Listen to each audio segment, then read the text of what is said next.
A ketogenic diet and brain cancer. This story is different. We hear from Tom, who found the keto diet in a less than ordinary way, and he ended up losing 105 pounds, 48 kilograms.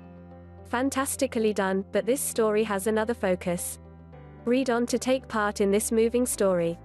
I'm going to tell you a story about how an obese 59-year-old with high blood pressure, high cholesterol and a 44 inches, 112 centimeters waist changed his life. This story will be about doctors, family and the unexpected twists life can take. This story has two endings. Here is how it started. This is one ending to my story. I am now 61 years old, 192 pounds, 87 kilograms, and I have a 32 inches, 81 centimeters waist. My doctors are thrilled, my family is very happy, and my blood pressure has dropped. I have even become more active. So, what happened during this story? Let me fill in the missing pieces. Everyone assumes this was a vanity move. That I did it for health reasons. I was getting older. I had a dear friend die. Or, I had an HS reunion coming up. All true, but they are not part of this story. I want you to meet my daughter Alina. She was a bright 28-year-old college graduate. She was working as an accountant for CA. She was happy, successful, a picture of health. She had occasional headaches, but the doctors didn't seem concerned. In September of 2016, we ended up in the emergency room. The doctors found a massive brain tumor.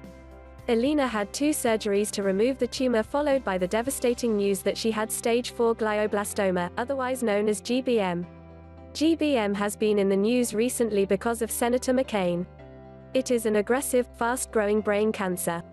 The average survival time is 12 months. 25% of patients survive 1 year, and 5% survive 5 years. So what do you do about GBM? Standard treatment begins with surgery. After surgery, you are given radiation and chemo. In the meantime, you take other medications to control the side effects. Tick, tick, tick, GBM makes you acutely aware of clocks ticking. You start searching for medical trials. There are many rules to qualify, most extend life by only a few months. Some have a substantial chance of killing you. We decided to join a ketogenic diet study. Not something you would have expected for cancer treatment. This wasn't a random decision because there are many studies looking at how diets might improve cancer outcomes. I joined Alina as a coach and chef. You probably have heard about the ketogenic diet. It consists of lots of fat, some protein, and minimal carbs. Using this diet, our body switches from glucose as a fuel source to ketones. Carbs are strictly for those must-have nutrients. While I would like to offer a magic bullet for all cancers, a ketogenic diet is not that. The diet does not cure cancer. It should not be used to replace traditional treatment. But the diet has shown promise for some cancers, especially GBM. So why would a diet help?